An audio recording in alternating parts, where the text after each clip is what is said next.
Kalau Engkau, Bapa yang mengasihi kami, Engkau juga yang menyayangi, dan Engkau selalu setia. Kami bersyukur untuk setiap firman-Mu yang adalah janji-Mu Tuhan.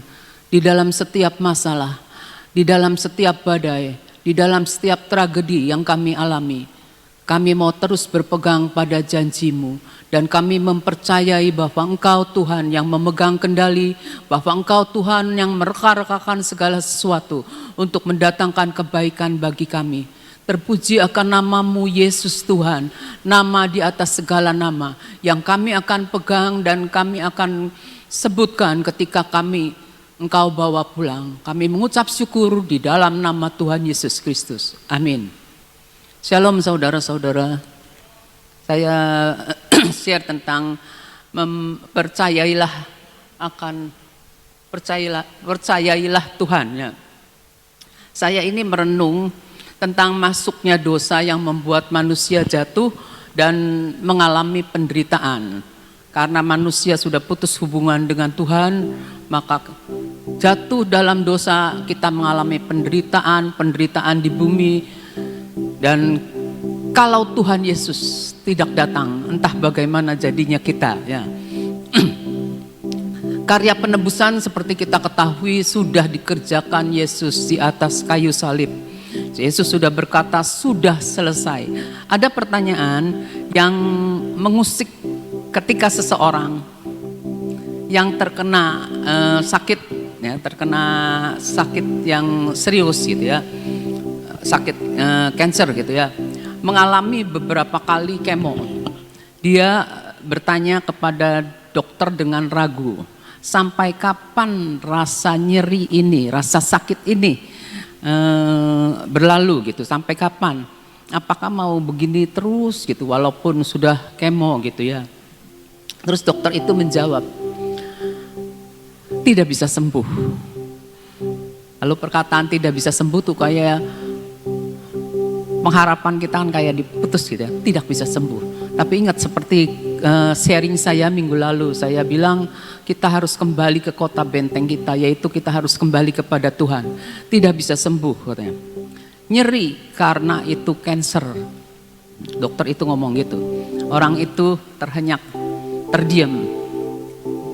Entah bagaimana, kemudian mungkin seperti saya ini bertanya, maksudnya seperti saya bertanya-tanya, mengapa Tuhan harus terjadi? Mengapa Tuhan harus terjadi?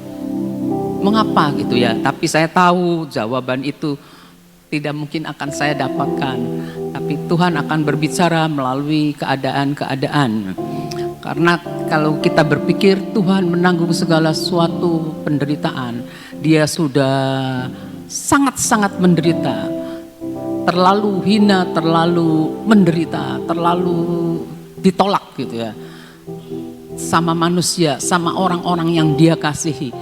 Tapi Tuhan itu menderita, menanggung segala sesuatunya, dan Tuhan berkata sudah selesai. Tapi ketika manusia itu percaya kepada Tuhan, tetap aja harus ada jalan-jalan yang harus dilalui gitu ya.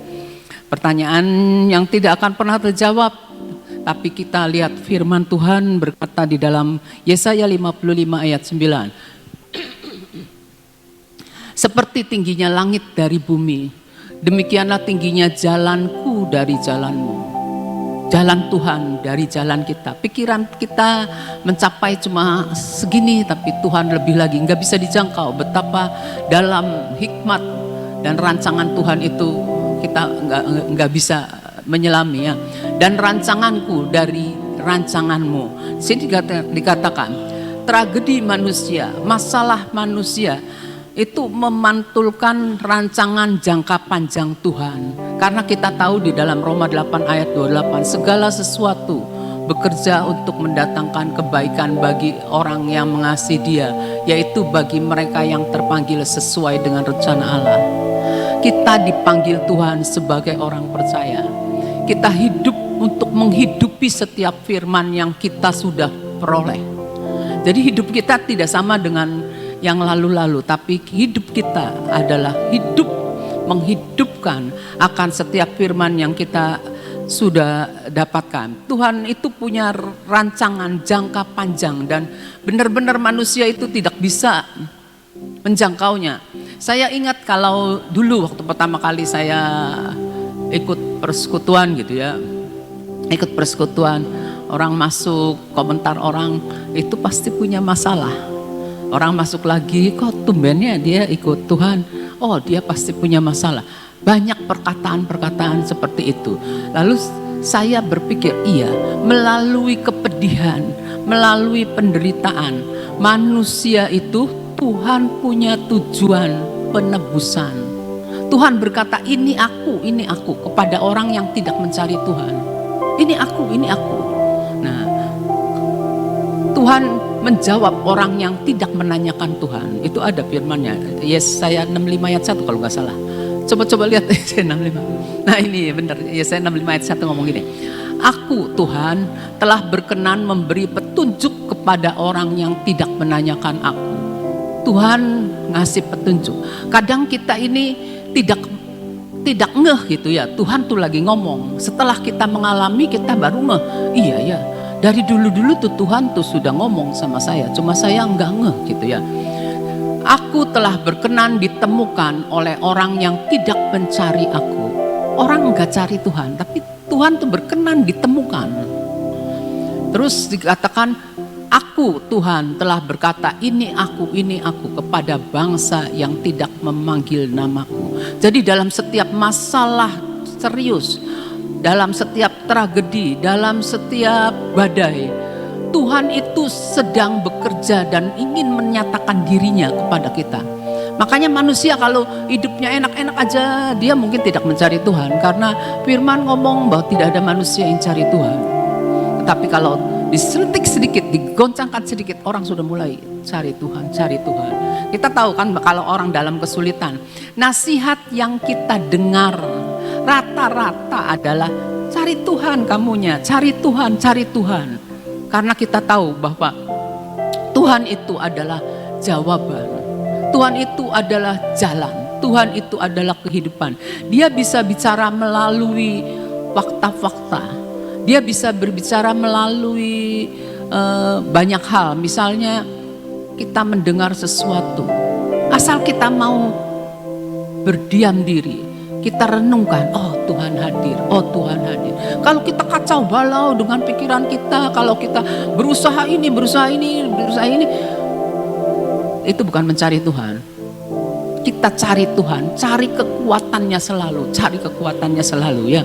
Seperti Yesaya 65 ayat 1 ini kita tahu ya, Tuhan berkenan, sangat berkenan. Saya selalu membayangkan Tuhan itu merentangkan tangannya, membuka tangannya, melihat setiap penderitaan anak-anak manusia.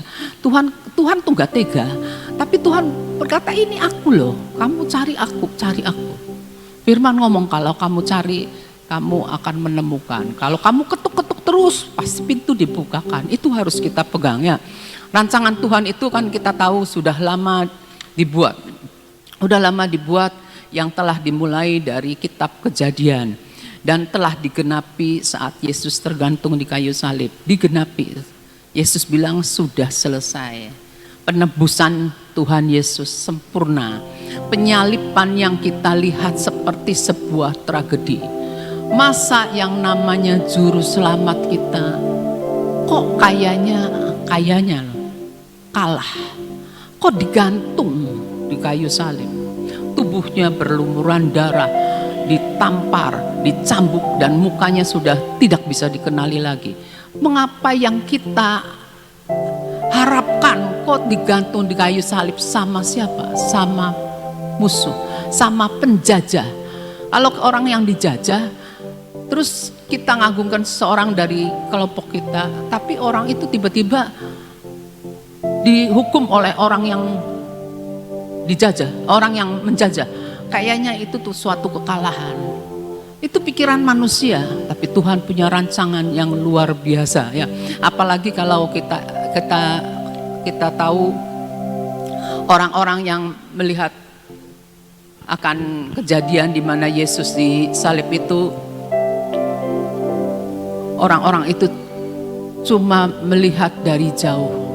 Bahkan orang-orang yang melihat dari dekat, orang-orang yang melihat dari dekat juga cuma dapat memandang dengan tidak berdaya, enggak bisa berkuasa buat protes atau apa, tidak bisa. Nah, tak apalagi yang namanya mamahnya ya, disertai perasaan ngeri gitu ya, yang ibunya gitu, Maria itu ada di bawah salib kan. Dia pasti sulit memahami seluruh yang dia lihat sampai anaknya itu terpaku di kayu salib. Tidak bisa dimengerti ya. Padahal pada waktu Maria bersama bayi Yesus, dia masuk ke bait Allah, ketemu Simeon. Simeon itu orang yang saleh gitu ya, orang yang saleh. Dan Simeon ngambil Yesus dan bayi Yesus itu, dan dia mengangkat bayi Yesus. Simeon berkata seperti kepada Yusuf dan Maria, itu Lukas 2 ayat 34 sampai 35. Lukas 2 ayat 34 sampai 35.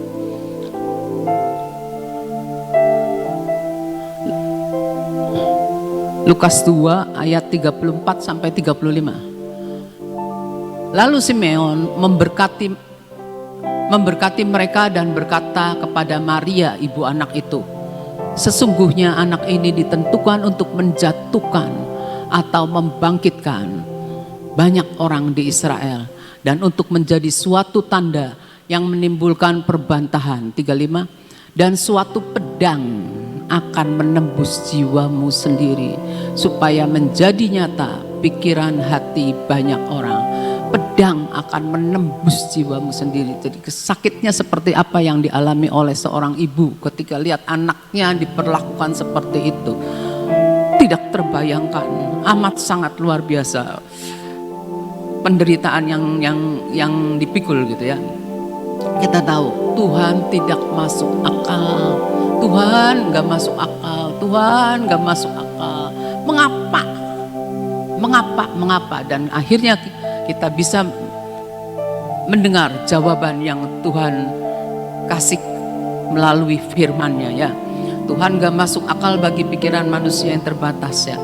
Pada saat-saat seperti itu, kita yang mengalami tragedi, kita yang mengalami masalah yang serius, kita yang sedang mengalami badai, harus tetap mempercayai kehendak Tuhan yang berdaulat. Karena kita tahu ketika kita, aduh Tuhan, kita mentok.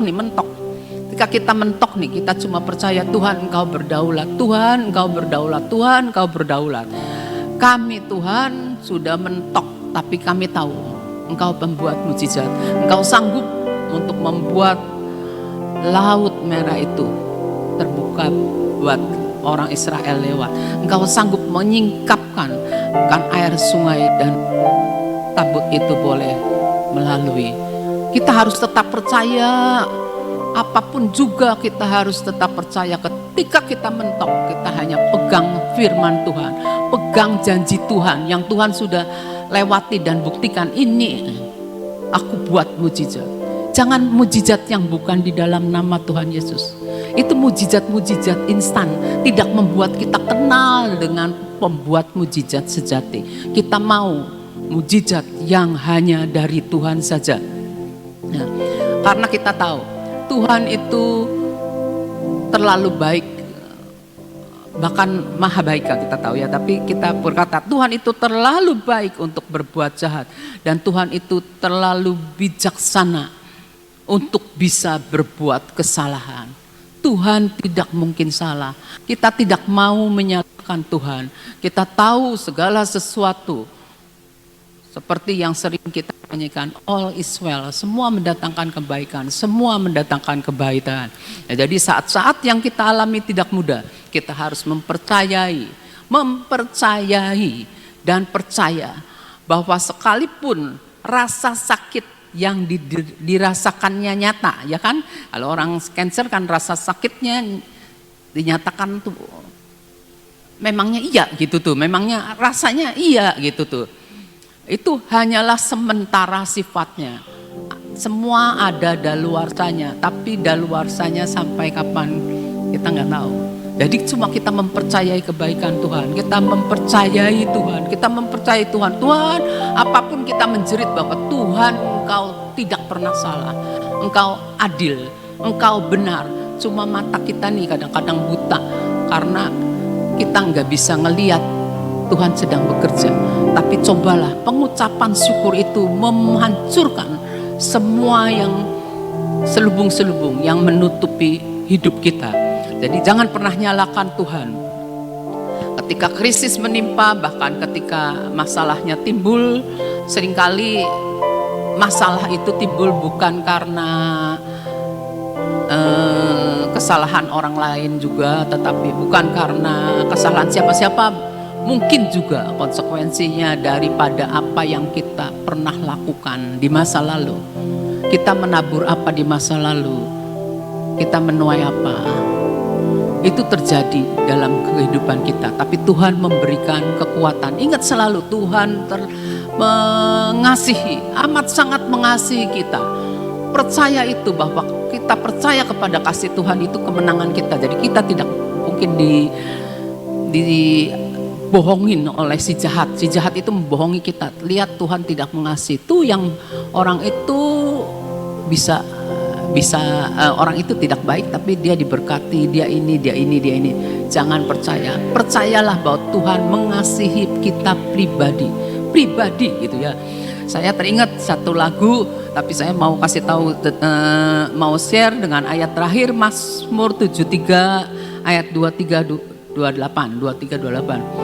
Ini satu lagu yang saya tiba-tiba ingat. Bukan share maksudnya, saya mau bagikannya. Tetapi aku tetap di dekatmu. Engkau memegang tangan kananku. Kalau Tuhan pegang tangan kita, kita tidak usah takut. Kita tahu dia Immanuel. Coba 23 tadi jangan buru-buru dulu. Tetapi aku tetap di dekatmu. Jadi dalam keadaan apapun saudara harus dekat dengan Tuhan.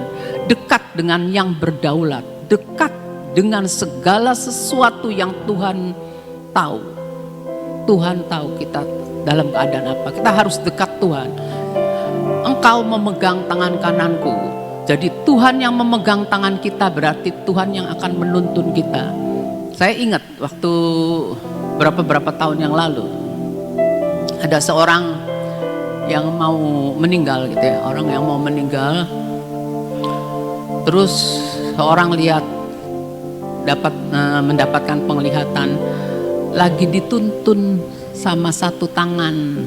Waduh, berarti itu dalam perjalanan dia kembali ke rumah Bapa. Seperti itu saudara. Jadi engkau memegang tangan kananku. Terus 24, dengan nasihatmu engkau menuntun aku.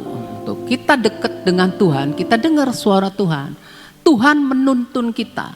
Dan kemudian engkau mengangkat aku ke dalam kemuliaan. Tuhan mengangkat kita dalam kemuliaan. Terus 25, siapa gerangan ada padaku di sorga selain engkau? Selain engkau tidak ada yang kuingini di bumi. Ketika orang dalam masalah yang serius, dalam tragedi, pasti dia tidak mengharapkan apa-apa. Tapi dia cuma bilang, tidak ada yang kuingini di bumi. Ya toh, orang kalau mau dipanggil pulang, dia tidak ingini apa-apa di bumi ini. Enggak pengen, pokoknya Tuhan, saya pengen Tuhan.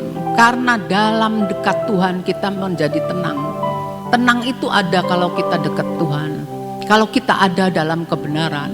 Karena setiap masalah yang menimpa itu membuat kita balik ke Tuhan. Balik ke Tuhan. Terus 26, sekalipun dagingku dan hatiku habis lenyap, gunung batuku dan bagianku tetaplah Allah selama-lamanya. Jadi walaupun seperti yang saya katakan, orang yang kemo itu ya daging habis gitu ya. Dan hatinya nih aduh gitu ya, hatiku habis lenyap gitu ya. Gunung batuku, bagianku tetaplah Allah selama-lamanya. Itu pengharapan adalah kekuatan. Jadi sekalipun dagingku, hatiku habis lenyap, gunung batuku dan bagianku tetaplah Allah selama-lamanya. Tetap Allah aja. Jangan digoyangkan, jangan diricukan dengan iming-iming ini dan itu. Jangan. Tetaplah Allah selama-lamanya. Kita terus pandang Tuhan Yesus. 27. Sebab sesungguhnya siapa yang jauh daripadamu, jauh dari Tuhan, akan binasa. Kau binasakan semua orang yang berzina dengan meninggalkan engkau. Banyak orang kalau sudah ngalamin suatu, saya tuh dapat telepon saudara, WA, saya mau itu katanya, saya mau ngomong sama kamu katanya. Orang itu jarang ketemu saya, jarang, amat sangat jarang. Ya serius, mau ngomong aja kata saya tuh, jangan ditelepon, saya jarang terima telepon. Dia tanya, mertua saya itu sudah amat sangat menderita, sudah tua.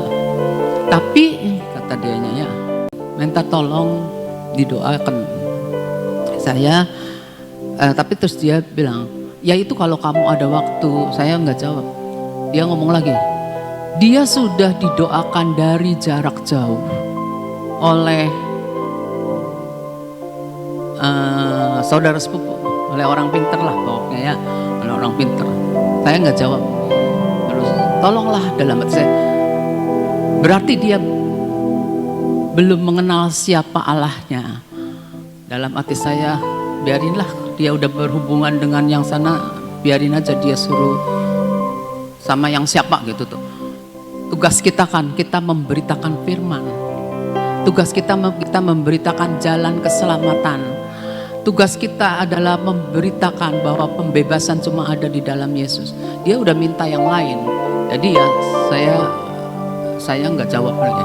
Kalau kamu ada waktu, saya bilang, kamu taunya dari siapa? Tanya saja sama orang itu. Saya bilang kayak gitu. Saya enggak seperti itu ya.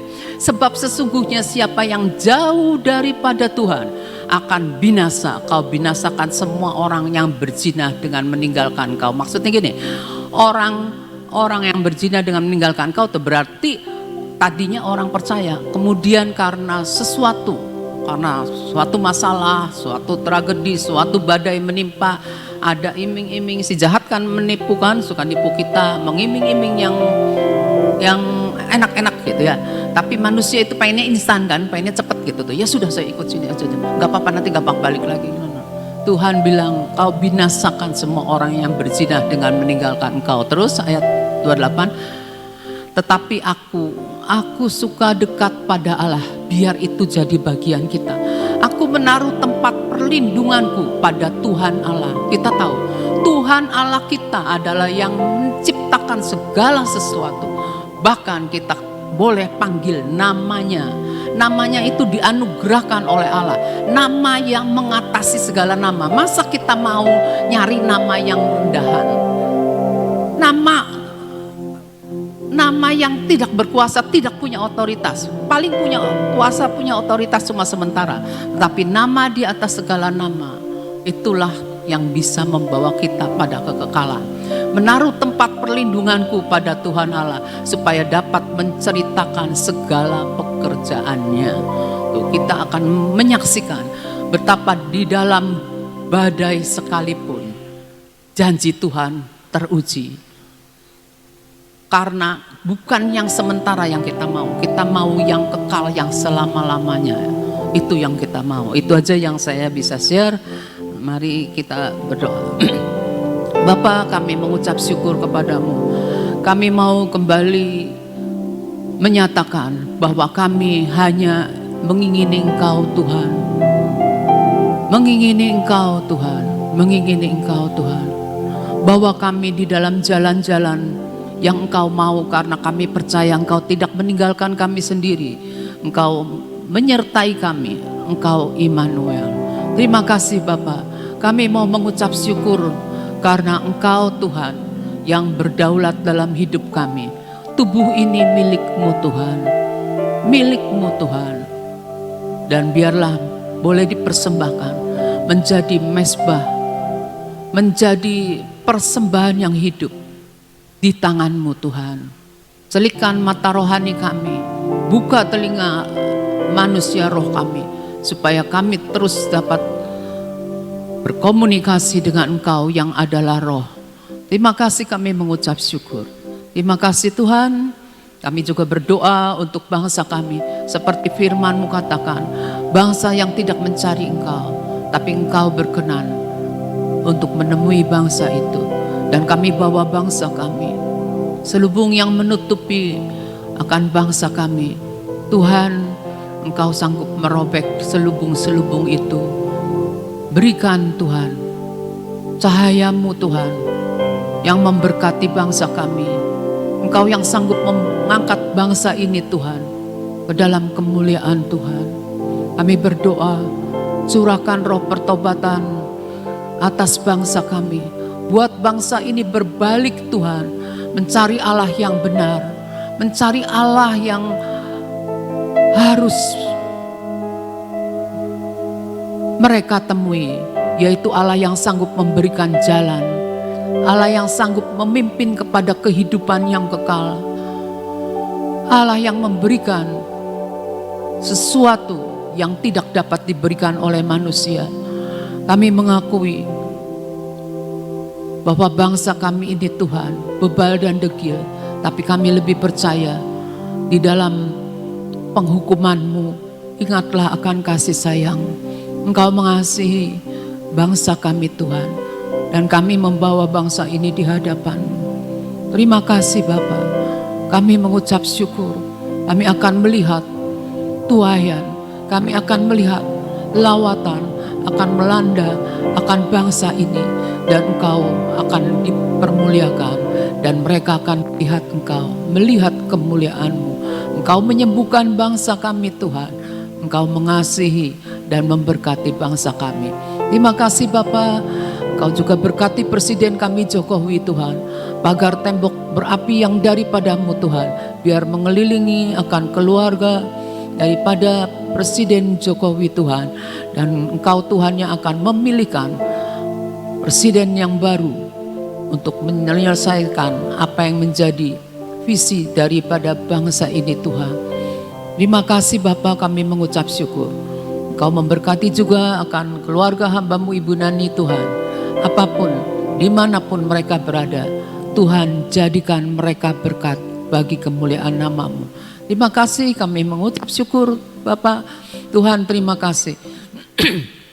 Kami memberkati akan bangsa ini Tuhan, yang hari ini mereka memberikan korban mereka Tuhan. Tapi Engkau Tuhan sanggup untuk mencelikkan mata ini dan melihat apa, dan mereka boleh melihat apa yang Engkau inginkan dengan persembahan itu Tuhan. Terima kasih, kami mengucap syukur. Terima kasih Tuhan. Saat ini Tuhan, kami mengucap syukur untuk pengurapan minyak urapan Tuhan yang Kau berikan pada kami. Kami mau angkat minyak ini Tuhan di hadapan-Mu. Urapan-Mu Tuhan yang akan membuat kami dibedakan Tuhan. Kami percaya akan kuasa-Mu Tuhan yang Engkau berikan dalam minyak urapan ini.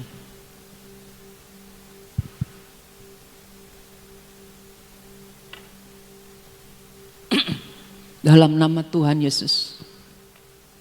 Tuhan, ini pikiran kami serahkan kepadamu. Kalau kami menerima firman-Mu, buat pikiran kami terus-menerus diperbaharui setiap hari, sehingga kami Tuhan memiliki pikiran Kristus.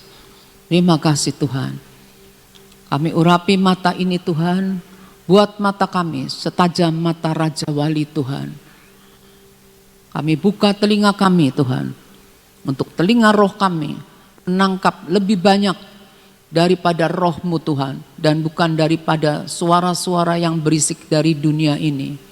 Ini hati kami Tuhan, kami serahkan kepadamu Tuhan. Biarlah di dalam kami percayakan firman-Mu. Dari dalam hati ini akan mengalir aliran-aliran air hidup yang sangat dibutuhkan oleh banyak orang.